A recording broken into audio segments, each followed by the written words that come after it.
सरकारको नीति तथा कार्यक्रमलाई सत्तारूढ दलकै सांसदले गरे चर्को आलोचना। राष्ट्रहित विपरीत एमसीसीको परियोजना पछाडिको ढोकाबाट घुसाएको आरोप। नीति क्षेत्रको माग सम्बोधन नभए उद्योग धन्दा बन्द गरेर सडकमा आउने उद्योगी व्यवसायीहरूको चेतावनी। कोमामा जानबाट बचाउनेतर्फ नीति कार्यक्रममा सम्बोधन नभएको दुखेको। र मुलुकको व्यापार घाटामा झण्डै 9% सङ्कुचन आयो। 9 महिनामा 10 खर्बका सामान आयात गरिँदा निर्यात 78 अर्ब 82 करोडमा सीमित। बुबाले के भएको मामु केही बोल्नुस् न। बुहारी यता आऊ न। क्यान्सर भन्नुहुन्छ डाक्टरले। उपचारको लागि त्यति ठुलो रकम यति चाँडै कहाँबाट ल्याउने होला? नमस्ते, म नेपाल लाइफको अभिकर्ता। हिजो मात्रै थाहा पाएँ तपाईँको श्रीमानको बारेमा। मैले सबै प्रोसेस गरेर 50 लाखको चेक ल्याइदिएकी छु। नेपाल लाइफ घातक रोग उपचार खर्च योजना रु 50 लाखसम्म। रोग लाग्नै नदिनु प्रयत्न तपाईँको। केही भए उपचारमा साथ दिने बाचा नेपाल लाइफको। नेपाल लाइफ, किनकि जीवन अमूल्य छ। नमस्कार, कारोबार समाचारमा स्वागत छ। अब समाचार विस्तारमा। सरकारको नीति तथा कार्यक्रमलाई सत्तारूढ दलकै सांसदले चर्को आलोचना गरेका छन्। प्रतिनिधि सभाको सोमबारको बैठकमा सत्तारूढ दल नेपाल कम्युनिस्ट पार्टी नेकपाका सांसद भीम रावलले अमेरिकी सहयोग नियोगसँग गरिएको मिलेनियम च्यालेन्ज कर्पोरेसन एमसीसी सम्झौताका परियोजना नीति तथा कार्यक्रममा राखेको भन्दै सरकारको आलोचना गर्नुभएको हो। उहाँले नीति तथा कार्यक्रम मार्फत विवादित सम्झौताका परियोजना सरकारले पछाडिको ढोकाबाट घुसाउन खोजेको आरोप लगाउँदै त्यो राष्ट्रहित र जनताको आवाज विपरीत भएको समेत चेतावनी दिनुभयो। गत जेठ 2 गते राष्ट्रपति विद्यादेवी भण्डारीले सरकारको तर्फबाट संघीय संसदमा प्रस्तुत गर्नुभएको नीति तथा कार्यक्रममा लप्सीफेदी रातमाटे हेटौँडा र लप्सीफेदी रातमाटे दमौली बुटवल 400 केबी प्रसारण लाइन अगाडि बढाइने उल्लेख छ। सो परियोजना एमसीसी सम्झौता अन्तर्गतकै हो। नेकपाका सांसद रावलले नेपाली काङ्ग्रेसका सभापति शेरबहादुर देउवाले उक्त सम्झौता तत्काल पारित गर्नुपर्ने भन्दै संसदमा दिएको अभिव्यक्तिप्रति पनि आपत्ति जनाउनु भएको छ। उहाँले महाकाली सन्धि पारित हुँदा काङ्ग्रेसका सभापति देउवाले दिएको अभिव्यक्ति स्मरण गराउँदै 10-10 वर्षमा पुनरावलोकन गर्नुपर्ने सम्झौता कार्यान्वयन नभएको तर्फ पनि सचेत गराउनुभयो। हुन त यो नीति तथा कार्यक्रममा स्पष्ट रूपमा उल्लेख गरिएको छैन। हाम्रो देशमा निकै विवादास्पद मिलेनियम च्यालेन्ज कर्पोरेसनको कुरा जुन उल्लेख गरिएको छ, यो अलि पछाडिको ढोकाबाट आउनु खोजे जस्तो मलाई अनुभूत भएको छ। एकजना नेताले यहाँ भन्नुभयो यो पारित गर्नुपर्छ, यसमा छिटो गर्नुपर्छ। नेपाली काङ्ग्रेसका नेताले उहाँले महाकाली सन्धिमा पनि त्यस्तै कुरा गर्नुभएको थियो। आज महाकाली सन्धिको पुनरावलोकन हुनुपर्छ 10-10 वर्षमा भन्ने कुरा भएको थियो, तर त्यसको न पुनरावलोकन भयो न कार्यान्वयन भयो। त्यसैले यो मिलेनियम च्यालेन्ज कर्पोरेसन सम्बन्धी जुन कुरा यहाँ परेको छ, मैले आशा गर्छु यो पक्कै पनि त्यो सम्झौता अन्तर्गतको अङ्ग हुने छैन। यदि त्यो भयो भने त्यो राष्ट्रहित विपरीत हुनेछ, त्यो नेपाली जनताले आवाज उठाउँदै कुराको विपरीत हुनेछ र एउटा स्वाधीन स्वतन्त्र देशको त्यो हैसियतमा आँच पुर्याउने कुनै पनि सम्झौता कुनै पनि पैसामा त्यो साट्न सकिँदैन। र त्यस्तै गरेर एउटा अन्तर्देशीय उद्योग धन्दा खोल्ने भन्ने कुरा पनि मैले त्यहाँ देखेँ। मैले नेपालको कानुनको अध्ययन गर्दा त्यो कुन कानुन अन्तर्गत कसरी दुईटा देश संलग्न भएर हामीले एउटा औद्योगिक क्षेत्रको यहाँ खोल्छौँ त्यो कुरा मैले कहीँ पनि पाइनँ। यस्ता अलिकति यस्तो अप्ठ्यारो बेलामा, यस्तो चुनौती भइरहेको बेलामा यस्ता अस्पष्ट कुराहरूलाई अगाडि सार्दा त्यसले देशमा र जनतामा अलिकति भ्रम सिर्जना गर्छ। यी कुराहरू बजेट प्रस्तुत हुने बेलामा स्पष्ट हुनेछन् भन्ने मैले आशा गरेको छु। नेकपाका सांसद भीम रावलले नीति तथा कार्यक्रमले पिछडिएका समुदाय र श्रमजीवी वर्ग केन्द्रित भएर नआएको भन्दै बजेट मार्फत सम्बोधन गर्न आग्रह पनि गर्नुभयो। बैठकमा सत्तारूढ नेकपाका सांसदले नै सरकारको आलोचना गरिरहँदा प्रतिपक्षी नेपाली काङ्ग्रेसका सांसदहरू पनि खरो रूपमा उत्रिएका छन्। काङ्ग्रेसका महामन्त्री समेत रहेका सांसद शशाङ्क कोइरालाले सरकारको नीति तथा कार्यक्रम जनताका दुःखप्रति संवेदनशील नभएको प्रष्ट देखिएको भन्दै निबन्धात्मक शैलीमा आफ्नै गुणगान गाउन मात्रै ल्याएको आरोप लगाउनुभयो। सांसद कोइरालाले नीति तथा कार्यक्रममा कोरोना नियन्त्रणलाई पहिलो प्राथमिकतामा राखेको उल्लेख भए पनि त्यसका लागि खास कार्ययोजना नआएको समेत बताउनुभयो। विश्वव्यापी महामारीको रूपमा फैलिएको कोरोना भाइरस कोभिड-19ले पारेका र पार्न सक्ने प्रभावको आंकलन गर्दै नीति तथा कार्यक्रमले प्राथमिकता छुट्याउनु पर्ने थियो। तर कर्मकाण्डी शैलीमा मुख्यतः सरकारको गुणगान गाउँदै आएको नीति तथा कार्यक्रमबाट सरकार आम नागरिकको दुःखमा संवेदनशील नभएको प्रष्ट देखिन्छ। बैठकमा काङ्ग्रेसका अर्का सांसद प्रकाशमान सिंहले पनि सरकारले आफ्नो कमजोरी ढाकछोप गर्न लम्बे तान नीति तथा कार्यक्रम ल्याएको आरोप लगाउनुभयो। र यो नीति र कार्यक्रम यति भनौँ न अब 63 पाना जति 273 बुँदाको किन बनाउनु परेको त भनेर यसो हेर्दै जाँदाखेरि त कस्तो भयो भन्दाखेरि आफ्नो चाहिँ कमजोरीलाई चाहिँ ढाकछोप गर्न, आफूले चाहिँ यो चाहिँ जुन डेलिभर गर्न नसकेको कुरालाई चाहिँ एकातिर डिबेट गर्न र चाहिँ यो अर्थतन्त्रलाई पनि ठिक ठाउँमा अगाडि बढाउन नसकेको कुराहरू, भ्रष्टाचारलाई चाहिँ यो चाहिँ ढाकछोप गर्नको लागि यस्तै कुराहरू आफ्नो चाहिँ असफलतालाई यो ढाकछोप गर्नको लागि यो चाहिँ यो यति लामो चाहिँ यो नीति र कार्यक्रम आएको हो भन्ने मलाई लागेको छ। यस्तै बैठकमा पूर्व अर्थमन्त्री एवं काङ्ग्रेसका सांसद ज्ञानेन्द्र बहादुर कार्कीले काम गुमाएका श्रमिक र विपन्न किसानलाई 3 महिनाका लागि मासिक 5,000 रुपैयाँ दिने प्रस्ताव गर्नुभएको छ। अहिले मुलुकलाई रोग र भोकबाट जोगाउनु पर्दछ। मुलुकलाई रोग र भोकबाट जोगाउनका निमित्त यो सरकारले काम गुमाएका मजदुरहरूलाई, श्रमिकहरूलाई र समाजको सबभन्दा तल्लो पत्रामा रहेका किसानहरूलाई, विपन्न किसानहरूलाई म यहाँ प्रस्ताव गर्न चाहन्छु सरकारलाई 3 महिनाको 5,000 को दरले 15,000 रुपियाँ सरकारले दियोस् र उनीहरूलाई जीवन सहज हुनका निमित्त सरकारले यो भूमिका निर्वाह गरोस्। नीति तथा कार्यक्रममाथि प्रतिनिधि सभामा छलफल सोमबार सकिनेछ भने मङ्गलबार प्रधानमन्त्री केपी शर्मा ओलीले संसदमा जवाफ दिनुहुने कार्यक्रम तय गरिएको छ।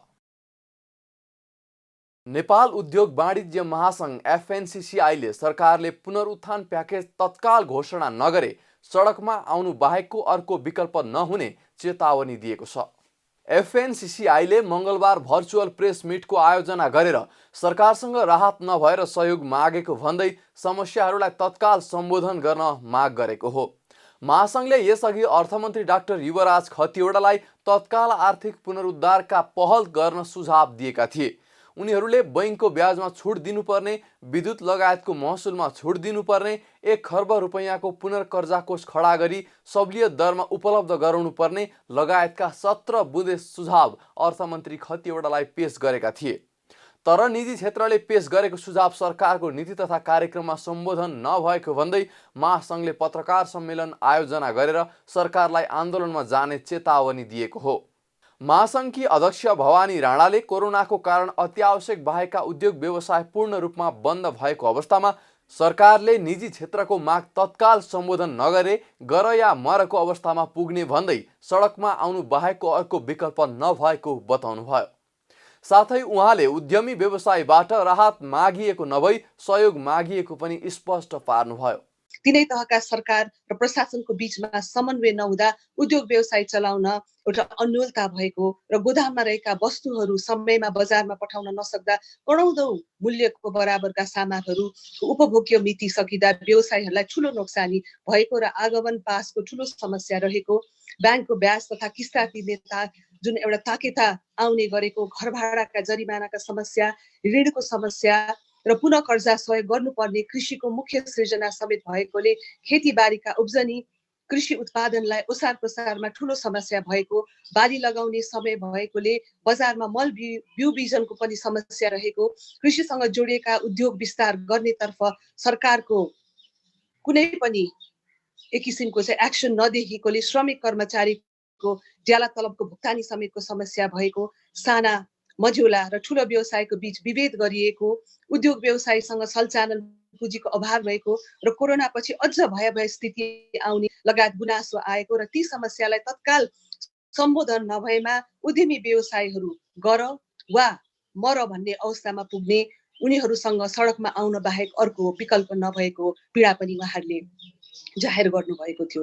निजी क्षेत्रले राहत मागेको अवश्य नै होइन, निजी क्षेत्रले सहयोग मागेको हो भन्ने हामी एकमतका साथ नेपाल सरकारलाई भन्न चाहन्छौँ। महासङ्घकी अध्यक्ष राणाले महामारीको कारण उद्योग व्यवसाय बन्द हुने स्थिति सृजना भएकोले आर्थिक पुनरुत्थान प्याकेज तत्काल घोषणा गर्न आग्रह गरेको पनि बताउनुभयो। यस्तै उहाँले सरकारको नीति तथा कार्यक्रममा उद्योग व्यवसायलाई कोमामा जानबाट बचाउनेतर्फ कुनै ठोस कार्यक्रम नआउँदा अत्यन्त दुखी भएको समेत बताउनुभयो। यस्तो विषम परिस्थितिमा आफ्नो उद्योग धन्दा सहित समग्र अर्थतन्त्रलाई जोगाउनका लागि हाम्रा छिमेकी मुलुकहरू भारत, चीन लगायत अरू ठुल्ठुला अमेरिकादेखि ठुल्ठुला राहतका स्टिमुलस प्याकेजेसहरू आइसकेको छ। तर नेपाल जस्तो मुलुकमा उद्योग व्यापार तथा व्यवसाय धराशाय र बन्द समेत हुने स्थिति सृजना हुने भएकोले निजी क्षेत्रको मनोबललाई कायम राखी अर्थतन्त्रलाई थप क्षति हुनुबाट जोगाउन पुनरुत्थान गर्न निजी क्षेत्रको तर्फबाट नेपाल सरकारलाई सामूहिक रूपमा आर्थिक पुनरुत्थान प्याकेज तत्काल घोषणा गर्नको लागि हामी आग्रह गर्न चाहन्छौँ। अस्ति मात्र आएको सरकारको नीति तथा कार्यक्रममा हाम्रा सुझावहरूलाई समेटेको हामीले देख्न पाएनौँ। यस्तो कठिन अवस्थामा निजी क्षेत्रले अहोरात्र गरेको सहयोग समेतलाई सरकारले नीति तथा कार्यक्रममा सम्बोधन नहुनु मुलुकको अर्थतन्त्रमा करिब झन्डै 65 देखि 70% योगदान रहेको र करिब 35 लाख भन्दा बढी रोजगारी दिएको उद्योग व्यवसायलाई कोमामा जानबाट बचाउनतर्फ कुनै ठोस कार्यक्रम नआउँदा हामी अत्यन्त दुखी भएका छौँ। निजी क्षेत्रले मुलुकको अर्थतन्त्रमा करिब 65 देखि 70% योगदान गरेको तथा करिब 35 लाख भन्दा बढीलाई रोजगारी प्रदान गरेको महासङ्घको दाबी छ। महासङ्घले उद्योग धन्दा सहित समग्र अर्थतन्त्रलाई जोगाउन आगामी 3 वर्षका लागि बैंकको ब्याज 5% कायम गर्न माग पनि गरेको छ। यस्तै घाटामा गएको उद्योगको लागि 5 वर्ष वाच लिस्टमा राख्नुपर्ने बैंकले लिने सेवा र नवीकरण शुल्क खारेज गर्नुपर्ने, बिजुलीमा लाग्ने हर्जाना हटाउनुपर्ने, लकडाउनको समयमा भएको विद्युतको डिमान्ड शुल्क खारेज गर्न र 2 वर्षसम्म 4% छुट हुनुपर्ने लगायतका समेत माग गरेका छन्। नेपालमा एक साताको अवधिमा कोरोना संक्रमणको दर तीव्र गतिमा फैलिरहेको पाइएको छ। स्वास्थ्य तथा जनसङ्ख्या मन्त्रालयले गएको 7 दिनमा 230 जनामा कोरोना संक्रमण पुष्टि गरेको हो। गत वैशाख 29 गते एकै दिन 23 जनामा कोरोना देखिएको थियो भने त्यसको भोलिपल्टै 84 जनामा संक्रमण देखिएको थियो। गत माघ 9 गते नेपालमा पहिलो संक्रमित भेटिएको हो। त्यस यताको दिनको तुलनामा हेर्ने हो भने एक सातामा संक्रमण फैलिएको दर धेरै छ। सोमबार एकै दिन 47 जनामा संक्रमण देखिएसँगै यो संख्या 357 पुगेको छ। सोमबार नियमित पत्रकार सम्मेलनमा मन्त्रालयका प्रवक्ता डाक्टर विकास देवकोटाले भेरी अस्पतालको प्रयोगशालामा गरिएको परीक्षणमा बाँकेमा मात्र 47 जनामा कोरोना संक्रमण पुष्टि भएको जानकारी दिनुभयो। संक्रमितहरूमध्ये 46 जना पुरुष र 1 महिला छन्। त्यस्तै गुल्मी, मोरङ, धनुषा, रौतहट, दाङ र धादिङमा 1-1 जना गरी 6 जनामा पनि सोमबार नै कोरोना संक्रमण पुष्टि भएको छ। उनीहरू 18 देखि 46 वर्ष उमेर समूहका रहेका स्वास्थ्य तथा जनसङ्ख्या मन्त्रालयका प्रवक्ता देवकोटाले जानकारी दिनुभयो। उनीहरूको स्थायी ठेगाना र हालको ठेगानामा कन्ट्र्याक्ट ट्रेसिङ सुरु गरिसकिएको उहाँले बताउनुभयो। संक्रमित व्यक्तिहरूको बारेमा विवरण दिन चाहन्छु। आज बाँके जिल्लामा 46 जना पुरुषहरू र 1 जना महिला गरी कुल 47 जना पोजिटिभ कोभिड-19 पोजिटिभ पहिचान भएको छ। यो भेरी अस्पतालको प्रयोगशालामा परीक्षण गर्दा पोजिटिभ पाइएको हो। त्यसैगरी मोरङ विराटनगर स्थित प्रादेशिक प्रयोगशालामा मोरङका 1 जना पुरुष, त्यसैगरी भैरवाको प्रयोगशालामा गुल्मीका 41 वर्षीय पुरुष, त्यसैगरी धुलीखेल अस्पतालको प्रयोगशालामा धनुषाका 1 जना, रौतहटका 1 जना, दाङका 1 जना र धादिङका 1 जना गरी जम्मा 4 जना पुरुषहरू थप कोभिड-19 पोजिटिभ देखिनु भएको छ। उहाँहरू सबै 18 वर्षदेखि 46 वर्ष उमेर समूहका हुनुहुन्छ। पोजिटिभ देखिएका सबै व्यक्तिहरूको स्थायी ठेगाना र उहाँहरूको हालको ठेगाना अनुसारको कन्ट्याक्ट ट्रेसिङ गर्ने काम हाम्रो स्वास्थ्य सेवा विभाग, एपिडेमियोलोजी तथा रोग नियन्त्रण महाशाखाबाट भइरहेको छ। यसरी कुल संक्रमितको संख्या 357 पुगेको छ। पछिल्लो एक सातामा कोरोना संक्रमितको संख्या तीव्र गतिमा बढे पनि प्रयोगशाला परीक्षणको दर भने बढ्न सकेको छैन। गत वैशाख 29 गते यता जम्मा 12,914 जनाको PCR विधि र 12,014 जनाको RDT विधिबाट परीक्षण भएको छ। पछिल्लो 24 घण्टामा PCR विधिबाट 2,558 र RDT विधिबाट 1,791 जनाको परीक्षण भएको छ। हालसम्म मुलुकभर PCR विधिबाट 30,723 र RDT विधिबाट 69,514 जनाको परीक्षण भएको छ। मुलुकको व्यापार घाटा 8.9% सङ्कुचन आएको छ। चालु आर्थिक वर्षको 9 महिनामा कुल वस्तु व्यापार घाटा 8.9% सङ्कुचन भई 9 खर्ब 3 अर्ब 72 करोड रुपैयाँ कायम भएको हो। गत वर्षको सोही अवधिमा यस्तो घाटा 21.5% वृद्धि भएको थियो। साउनदेखि चैत्र मसान्तसम्म 9 खर्ब 82 अर्ब 53 करोडका सामान आयात गरिएको छ। वस्तु आयात गरिने मुलुकका आधारमा अन्य मुलुकबाट भएको आयात 3.1% बढेको छ भने भारत तथा चीनबाट भएको आयात क्रमशः 12.3% र 1.0% घटेको छ। वस्तुगत आधारमा कच्चा पाम तेल, रासायनिक मल, हट रोल सीट, कच्चा सोयाबिन तेल, कम्प्युटर तथा पाटपुर्जा लगायतका वस्तुको आयात बढेको छ भने पेट्रोलियम पदार्थ, MS, विलेट, यातायातका साधन तथा पाटपुर्जा, सुन, सिमेन्ट लगायतका वस्तुको आयात घटेको छ। आयात घटे पनि निर्यात पनि निराश लाग्दो नै छ। निर्यात अघिल्लो वर्षको सोही अवधिको तुलनामा 4.8% घटेको छ। गत आर्थिक वर्ष निर्यात 17.7% बढेकोमा यो वर्ष निर्यातको वृद्धि 12.9% भई 78 अर्ब 82 करोडमा सीमित भएको छ। जस्तापाता, तार, तयारी पोसाक, जुस, उनी, गलैँचा लगायतका वस्तुको निर्यात घटेको छ। कोरोना महामारीको कारणले सरकारले लक्ष्य अनुसार राजस्व उठाउन नसकिरहेका बेला मुलुकको अर्थतन्त्रको मुख्य आधार मानिँदै आएको रेमिट्यान्समा पनि कमी आएको छ। चालु आर्थिक वर्षको 9 महिनामा रेमिट्यान्स अर्थात् विप्रेषण आप्रवाहमा 4% कमी आएको हो। चैत्र मसान्तसम्म 6 खर्ब 26 अर्ब 90 करोड रुपैयाँ रेमिट्यान्स भित्रिएको छ। अघिल्लो वर्षको सोही अवधिमा विप्रेषण आप्रवाह 20.9% बढेको थियो। चालु आर्थिक वर्षको फागुन महिनाको तुलनामा भने चैतमा रेमिट्यान्स करिब 34 करोड बढेको छ। अमेरिकी डलरमा विप्रेषण आप्रवाह 4.7% घटेको छ। अघिल्लो वर्ष यस्तो आप्रवाह 9.9% बढेको थियो। वैदेशिक रोजगारीका लागि अन्तिम श्रम स्वीकृति संस्थागत तथा व्यक्तिगत नयाँ र वैधानिकीकरण लिने नेपालीको सङ्ख्या 10.2% बढेको छ। अघिल्लो वर्षको सोही अवधिमा यस्तो सङ्ख्या 37.5% घटेको थियो। वैदेशिक रोजगारीका लागि पुनः श्रम स्वीकृति लिने नेपालीको सङ्ख्या समीक्षा अवधिमा 15% घटेको छ। रेमिट्यान्स जस्तै राजस्वको वृद्धि पनि सरकारले सोचे अनुसार हुन नसकेको तथ्याङ्कले देखाएको छ। रेमिट्यान्स घट्दा तथा राजस्व लक्ष्य अनुसार सङ्कलन नहुँदा सरकारको चालु खाता 1 खर्ब 35 अर्ब 54 करोडले घाटामा गएको छ। अघिल्लो वर्ष चालु खाता 2 खर्ब 4 अर्ब 80 करोडले घाटामा थियो। नेपाल राष्ट्र बैङ्कका अनुसार शोधनान्तर स्थिति 36 अर्ब 61 करोडले बचतमा रहेको छ।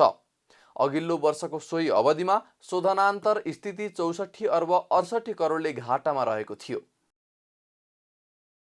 कारोबार समाचारमा अब सुन चाँदी र तरकारीको थोक मूल्य तथा विदेशी विनिमय दर सम्बन्धी जानकारी।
बिदा हुनुअघि अहिलेसम्मका प्रमुख समाचार फेरि एकपटक।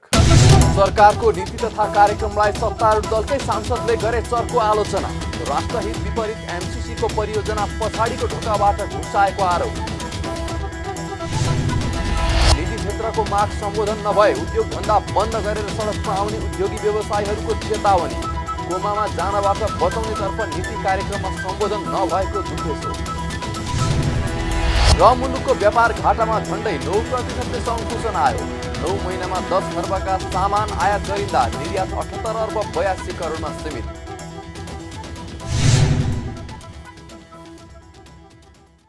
कारोबार समाचार सकियो। हामीलाई बिदा दिनुहोस्। नमस्कार।